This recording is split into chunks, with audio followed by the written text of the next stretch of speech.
The Lord said to Samuel, "How long will you grieve over Saul, since I have rejected him from being king over Israel? Fill your horn with oil and go. I will send you to Jesse the Bethlehemite, for I have provided for myself a king among his sons." And Samuel said, "How can I go? If Saul hears it, he will kill me." And the Lord said, "Take a heifer with you and say, 'I have come to sacrifice to the Lord,' and invite Jesse to the sacrifice, and I will show you what you shall do. And you shall anoint for me him whom I declare to you." Samuel did what the Lord commanded, and came to Bethlehem. The elders of the city came to meet him trembling and said, "Do you come peaceably?" And he said, "Peaceably. I have come to sacrifice to the Lord. Consecrate yourselves, and come with me to the sacrifice." And he consecrated Jesse and his sons, and invited them to the sacrifice. When they came, he looked on Eliab and thought, "Surely the Lord's anointed is before him." But the Lord said to Samuel, "Do not look on his appearance, or on the height of his stature, because I have rejected him. For the Lord sees not as man sees. Man looks on the outward appearance, but the Lord looks on the heart." Then Jesse called Abinadab, and made him pass before Samuel. And he said, "Neither has the Lord chosen this one." Then Jesse made Shammah pass by, and he said, "Neither has the Lord chosen this one." And Jesse made 7 of his sons pass before Samuel. And Samuel said to Jesse, "The Lord has not chosen these." Then Samuel said to Jesse, "Are all your sons here?" And he said, "There remains yet the youngest, but behold, he is keeping the sheep." And Samuel said to Jesse, "Send and get him, for we will not sit down till he comes here." And he sent and brought him in. Now he was ruddy and had beautiful eyes and was handsome. And the Lord said, "Arise, anoint him, for this is he." Then Samuel took the horn of oil, and anointed him in the midst of his brothers. And the Spirit of the Lord rushed upon David from that day forward. And Samuel rose up and went to Ramah. Now the Spirit of the Lord departed from Saul, and a harmful spirit from the Lord tormented him. And Saul's servants said to him, "Behold now, a harmful spirit from God is tormenting you. Let our Lord now command your servants who are before you to seek out a man who is skillful in playing the lyre. And when the harmful spirit from God is upon you, he will play it, and you will be well." So Saul said to his servants, "Provide for me a man who can play well, and bring him to me."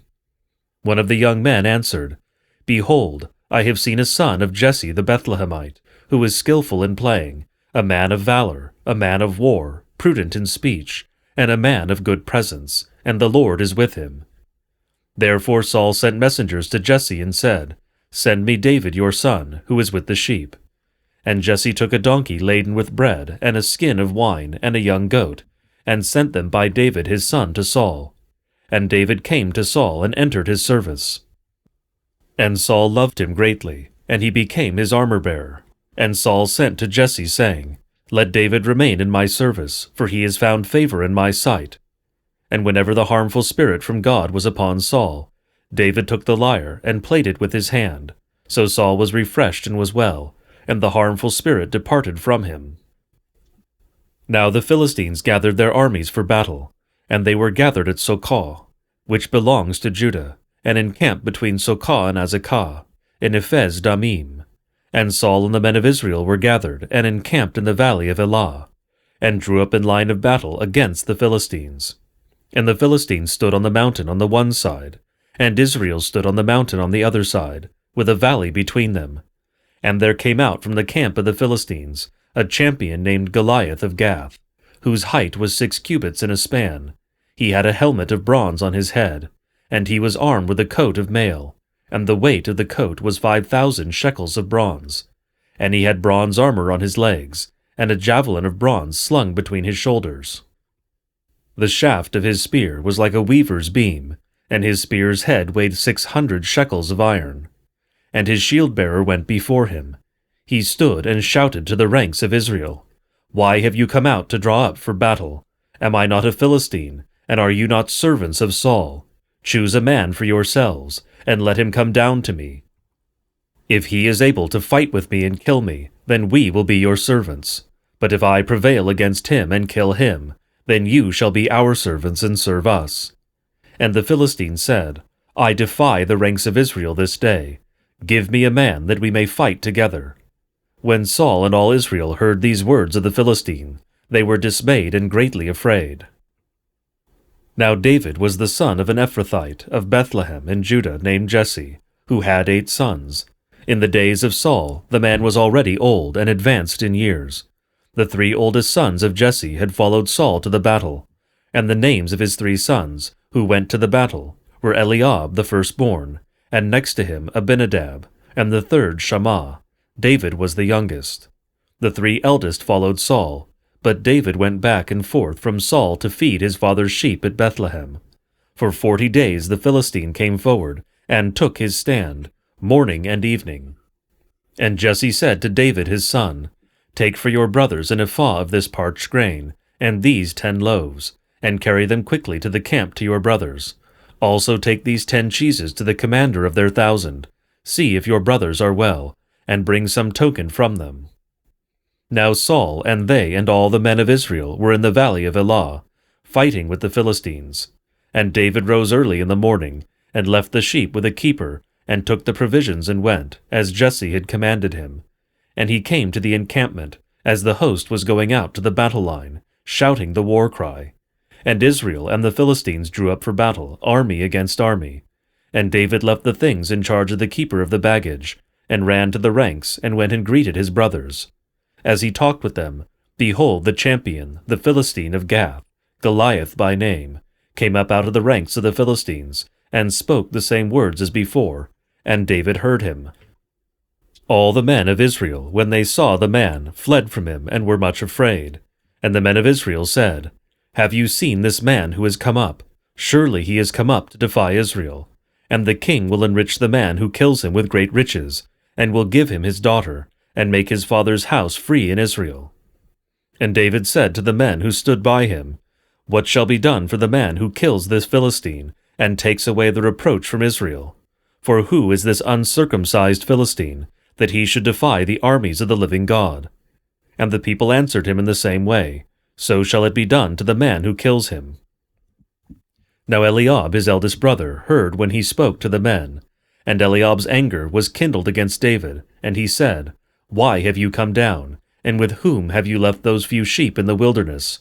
I know your presumption, and the evil of your heart, for you have come down to see the battle. And David said, What have I done now? Was it not but a word? And he turned away from him toward another, and spoke in the same way, and the people answered him again as before.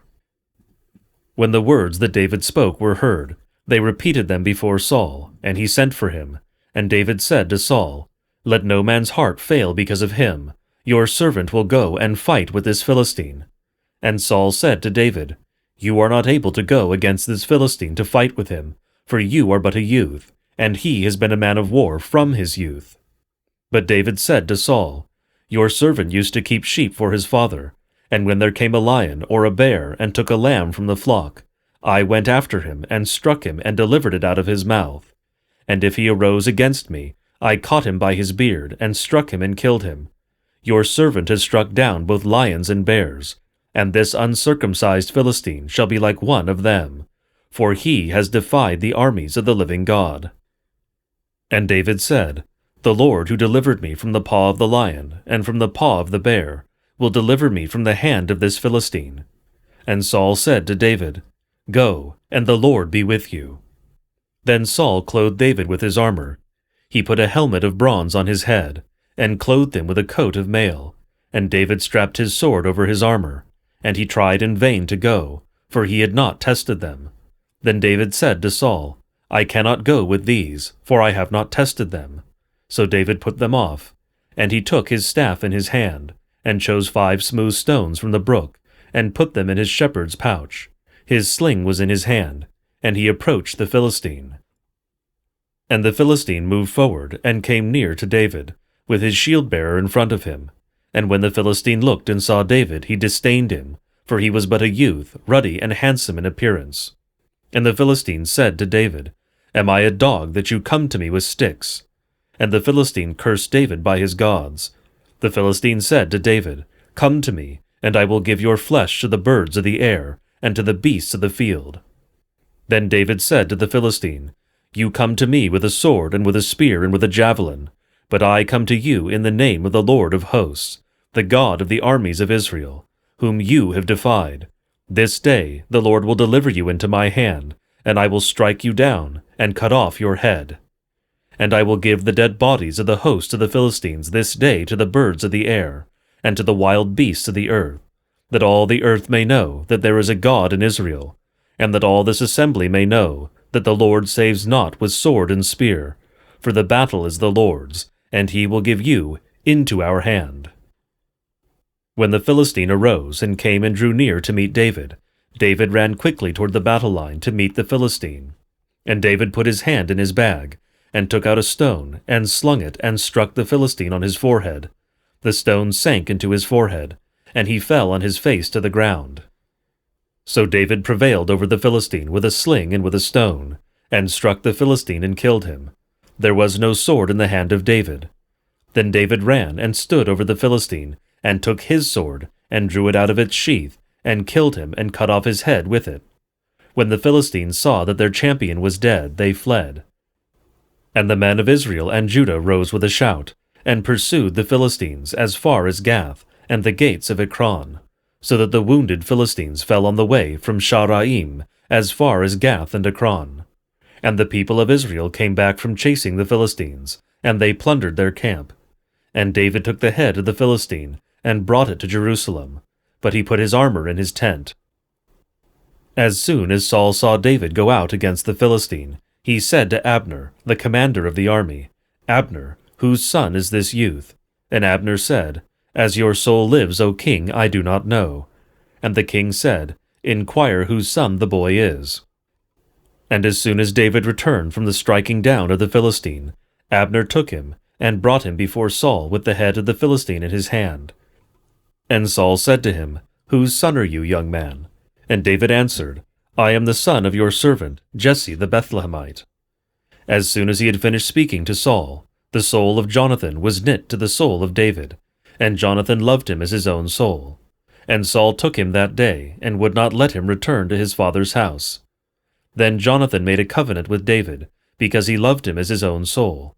And Jonathan stripped himself of the robe that was on him, and gave it to David, and his armor, and even his sword and his bow and his belt. And David went out and was successful wherever Saul sent him, so that Saul set him over the men of war. And this was good in the sight of all the people, and also in the sight of Saul's servants. As they were coming home, when David returned from striking down the Philistine, the women came out of all the cities of Israel, singing and dancing to meet King Saul, with tambourines, with songs of joy, and with musical instruments. And the women sang to one another as they celebrated, "Saul has struck down his thousands, and David his 10,000s. And Saul was very angry, and this saying displeased him. He said, "They have ascribed to David 10,000s, and to me they have ascribed thousands. And what more can he have but the kingdom?" And Saul eyed David from that day on. The next day a harmful spirit from God rushed upon Saul, and he raved within his house while David was playing the lyre, as he did day by day. Saul had his spear in his hand, and Saul hurled the spear, for he thought, "I will pin David to the wall." But David evaded him twice. Saul was afraid of David, because the Lord was with him, but had departed from Saul. So Saul removed him from his presence, and made him a commander of 1,000. And he went out and came in before the people. And David had success in all his undertakings, for the Lord was with him. And when Saul saw that he had great success, he stood in fearful awe of him. But all Israel and Judah loved David, for he went out and came in before them. Then Saul said to David, "Here is my elder daughter Merab. I will give her to you for a wife. Only be valiant for me, and fight the Lord's battles." For Saul thought, "Let not my hand be against him, but let the hand of the Philistines be against him." And David said to Saul, "Who am I, and who are my relatives, my father's clan in Israel, that I should be son-in-law to the king?" But at the time when Merab, Saul's daughter, should have been given to David, she was given to Adriel, the Maholathite, for a wife. Now Saul's daughter Michal loved David, and they told Saul, and the thing pleased him. Saul thought, "Let me give her to him, that she may be a snare for him, and that the hand of the Philistines may be against him." Therefore Saul said to David a second time, "You shall now be my son-in-law." And Saul commanded his servants, "Speak to David in private and say, Behold, the king has delight in you, and all his servants love you. Now then, become the king's son-in-law." And Saul's servants spoke those words in the ears of David. And David said, "Does it seem to you a little thing to become the king's son-in-law, since I am a poor man, and have no reputation?" And the servants of Saul told him, "Thus and so did David speak." Then Saul said, "Thus shall you say to David, The king desires no bride price except 100 foreskins of the Philistines, that he may be avenged of the king's enemies." Now Saul thought to make David fall by the hand of the Philistines. And when his servants told David these words, it pleased David well to be the king's son-in-law. Before the time had expired, David arose and went, along with his men, and killed 200 of the Philistines. And David brought their foreskins, which were given in full number to the king, that he might become the king's son-in-law. And Saul gave him his daughter Michal for a wife. But when Saul saw and knew that the Lord was with David, and that Michal Saul's daughter loved him, Saul was even more afraid of David. So Saul was David's enemy continually. Then the commanders of the Philistines came out to battle, and as often as they came out, David had more success than all the servants of Saul, so that his name was highly esteemed. And Saul spoke to Jonathan his son, and to all his servants, that they should kill David. But Jonathan Saul's son delighted much in David. And Jonathan told David, "Saul my father seeks to kill you. Therefore be on your guard in the morning. Stay in a secret place and hide yourself. And I will go out and stand beside my father in the field, where you are, and I will speak to my father about you. And if I learn anything, I will tell you." And Jonathan spoke well of David to Saul his father, and said to him, "Let not the king sin against his servant David, because he has not sinned against you, and because his deeds have brought good to you. For he took his life in his hand, and he struck down the Philistine. And the Lord worked a great salvation for all Israel. You saw it and rejoiced. Why then will you sin against innocent blood by killing David without cause?" And Saul listened to the voice of Jonathan. Saul swore, "As the Lord lives, he shall not be put to death." And Jonathan called David, and Jonathan reported to him all these things. And Jonathan brought David to Saul, and he was in his presence as before. And there was war again, and David went out and fought with the Philistines, and struck them with a great blow, so that they fled before him. Then a harmful spirit from the Lord came upon Saul, as he sat in his house with his spear in his hand. And David was playing the lyre. And Saul sought to pin David to the wall with the spear, but he eluded Saul, so that he struck the spear into the wall. And David fled, and escaped that night. Saul sent messengers to David's house to watch him, that he might kill him in the morning. But Michal, David's wife, told him, "If you do not escape with your life tonight, tomorrow you will be killed." So Michal let David down through the window, and he fled away and escaped. Michal took an image and laid it on the bed, and put a pillow of goat's hair at its head, and covered it with the clothes. And when Saul sent messengers to take David, she said, "He is sick." Then Saul sent the messengers to see David, saying, "Bring him up to me in the bed, that I may kill him." And when the messengers came in, behold, the image was in the bed, and the pillow of goat's hair at its head. Saul said to Michal, "Why have you deceived me thus, and let my enemy go, so that he has escaped?" And Michal answered Saul, "He said to me, 'Let me go. Why should I kill you?'" Now David fled and escaped, and he came to Samuel at Ramah, and told him all that Saul had done to him. And he and Samuel went and lived at Naioth.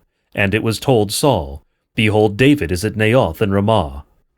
Then Saul sent messengers to take David. And when they saw the company of the prophets prophesying, and Samuel standing as head over them, the Spirit of God came upon the messengers of Saul, and they also prophesied. When it was told Saul, he sent other messengers, and they also prophesied. And Saul sent messengers again the third time, and they also prophesied.